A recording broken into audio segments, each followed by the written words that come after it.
Oke, assalamualaikum warahmatullahi wabarakatuh. Selamat pagi anak-anak soleh soleha Umi SN1. SN1 soleh soleha istimewa.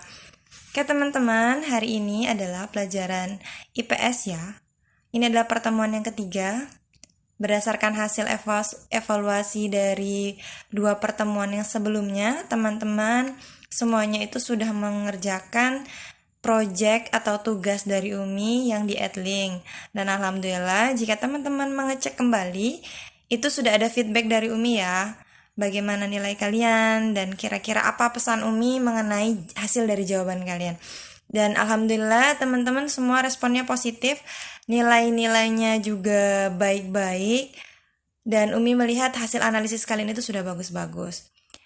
Materi yang sebelumnya itu kita tentang pengertian interaksi antar ruang dan beberapa contoh-contoh interaksi antar ruang, seperti soal yang sebelumnya itu tentang contoh hubungan interaksi antara Kabupaten Kepayang dan Kota Bengkulu, dan Umi sangat mengapresiasi dengan contoh-contoh yang teman-teman jelaskan. Nah, untuk pertemuan kali ini kita akan membahas tentang beberapa materi atau subtema. Teman-teman silahkan mulai membuka bukunya. Sekarang teman-teman semuanya sudah memiliki buku ya. Silakan buka bukunya halaman 5. Oke, sebelum kita mulai belajar seperti biasa, mari teman-teman kita membuka pembelajaran kali ini dengan bersama-sama melafazkan Bismillahirrahmanirrahim. Oke, sebelum memasuki pembelajaran, mari kita murojaah bersama. Siapa tahu dengan kita membaca Al-Quran atau melafazkan Al-Quran, itu akan mempermudah atau membantu kelancaran kecerdasan kita. Kita murojaah bersama ya, surat Al-Asr. Bismillahirrahmanirrahim. Wal asr. Innal insana lafi husr. Illal ladzina amanu wa amilus solihati wa tawassaw bil haqq wa tawassaw bis sabr. Shadaqallahul azim. Teman-teman semuanya sudah murojaah ya. Dan jangan lupa teman-teman sebelum belajar jangan lupa sholat duha terlebih dahulu ya. Oke. Kita akan memasuki materi tentang kondisi geografis Indonesia. Oke, teman-teman sudah membuka bukunya. Di sini Umi sudah memberikan sedikit catatan poin-poin penting ya. Ini Umi berikan stabilo di buku Umi. Teman-teman, untuk mengetahui geografis muka bumi yang begitu luas, kita mungkin saja kita bisa kita melihat itu dengan cara melihat peta. Teman-teman tahu peta itu apa? Seperti yang ada di buku, teman-teman bisa melihat, peta itu adalah gambaran atau lukisan pada kertas dan sebagainya yang menunjukkan letak tanah, laut, sungai, gunung, dan sebagainya. Yang namanya di kertas pasti di bidang datar. Ingat, kata kunci kalau peta adalah pada bidang datar. Peta ini pada awal mulanya itu yaitu dicetuskan abad ke-2 sebelum Masehi. Yang mengemukakan tentang peta itu adalah Claudius Ptolemeus. Selanjutnya selain peta, ada kumpulan-kumpulan peta. Kumpulan-kumpulan peta jika sudah dikumpulkan dan menjadi buku itu namanya atlas. Seperti yang sudah ada di sini. Oke. Setelah pengertian atlas tadi, selanjutnya fungsi atlas. Atlas itu memiliki 4 fungsi ya, yaitu menunjukkan lokasi wilayah tertentu, membandingkan luas letak dan lokasi tertentu dengan wilayah lain, membandingkan perbedaan relief antar wilayah, dan menunjukkan lokasi seperti kota, sungai, atau danau. Jadi kalau udah kumpulan-kumpulan peta, berarti petanya itu kan udah ada banyak. Biasanya ada misalnya peta Bengkulu, peta Palembang, peta Jawa. Nanti kalau sudah dikumpulkan, di situ kita bisa membandingkan. Di Bengkulu itu ada apa? Di Palembang ada sungai apa? Seperti itu. Selanjutnya ada globe. Kalau globe adalah tiruan bumi dalam bentuk bola. Kata kuncinya adalah 3 dimensi berarti. Kalau peta itu 2 dimensi karena dalam bidang datar. Kalau globe itu 3 dimensi, dia bentuknya bulat seperti bola. Kalau manfaat globe, seperti yang teman-teman lihat di buku kalian selanjutnya tadi, globe itu bermanfaat sebagai 1. Menggambarkan letak garis lintang dan bujur, mengetahui perbedaan melalui garis bujur, menjelaskan terjadinya siang dan malam, mengetahui perbedaan iklim melalui garis lintang, menjelaskan proses gerhana bulan dan gerhana matahari, menggambarkan gerak rotasi bumi, menggambarkan letak dan luas suatu daerah, negara, benua, dan laut secara lebih akurat. Untuk lebih jelasnya teman-teman boleh buka di buku teman-teman ya. Oke, selanjutnya. Masih tentang peta. Unsur-unsur pada peta. Unsur-unsur pada peta itu maksudnya kalau namanya unsur-unsur berarti komponen-komponen ya. Di peta itu ada apa saja sih?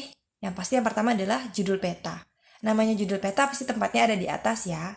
Judul peta contohnya peta Provinsi Bengkulu. Selanjutnya, tanda arah. Tanda arah itu biasanya menjelaskan di mana utara, di mana selatan, di mana barat, dan di mana timur.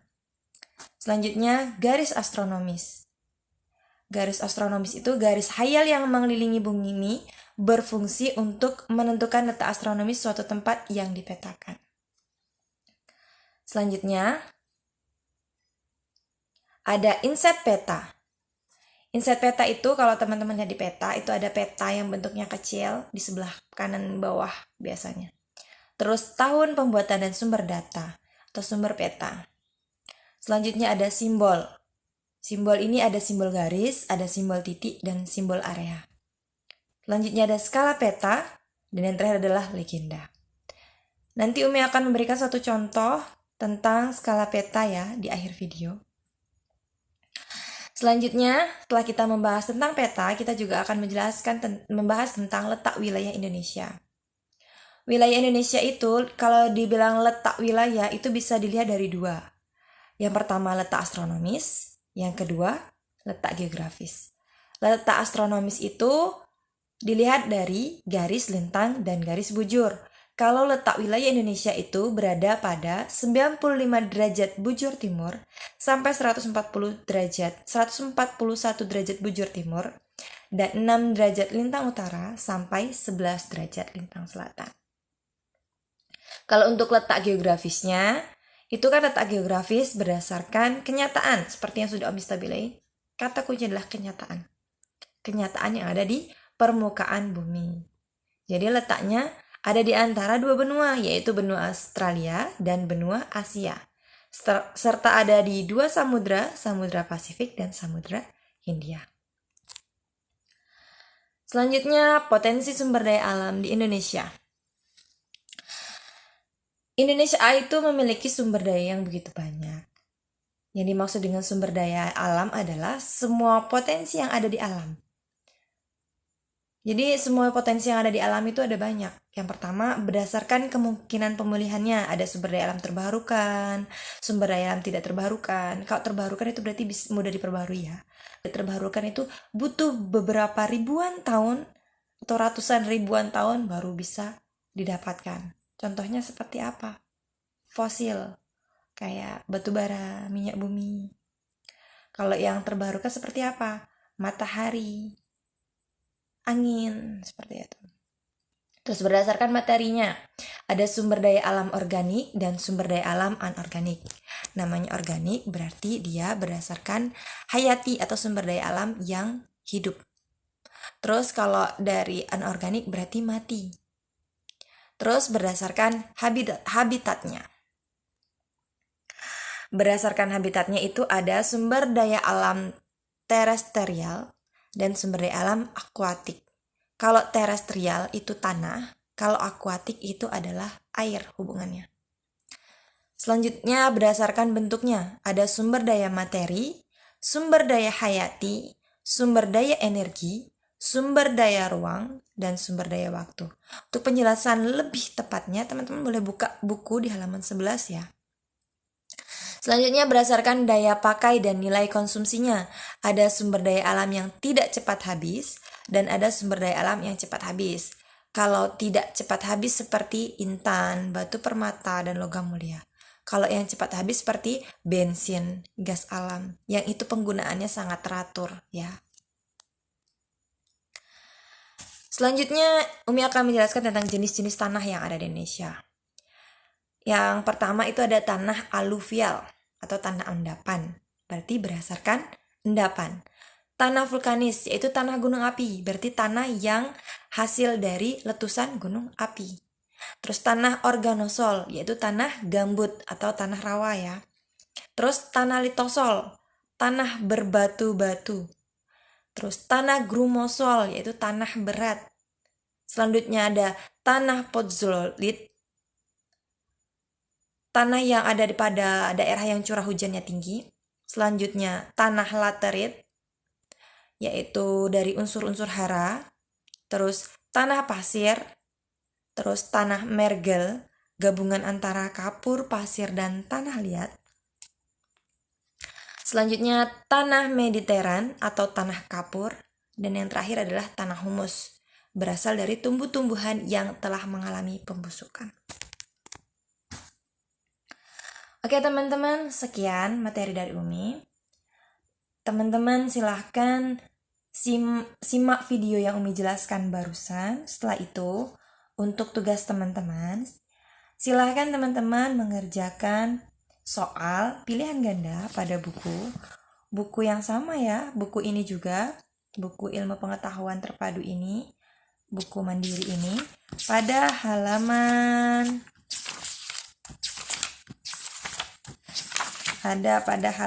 32 nomor 1 sampai 20. Cukup nomor 1 sampai nomor 20. Setelah itu silakan teman-teman kumpulkan pada saat pertemuan MOA ya. Berarti hari Senin depan. Silakan teman-teman kumpulkan, nanti Umi akan mengoreksi secara langsung. Terima kasih teman-teman semuanya. Terima kasih atas partisipasinya. Tetap semangat. Kita tutup pertemuan kali dengan bersama-sama melafazkan alhamdulillahirabbil alamin. Umi akhiri. Assalamualaikum warahmatullahi wabarakatuh.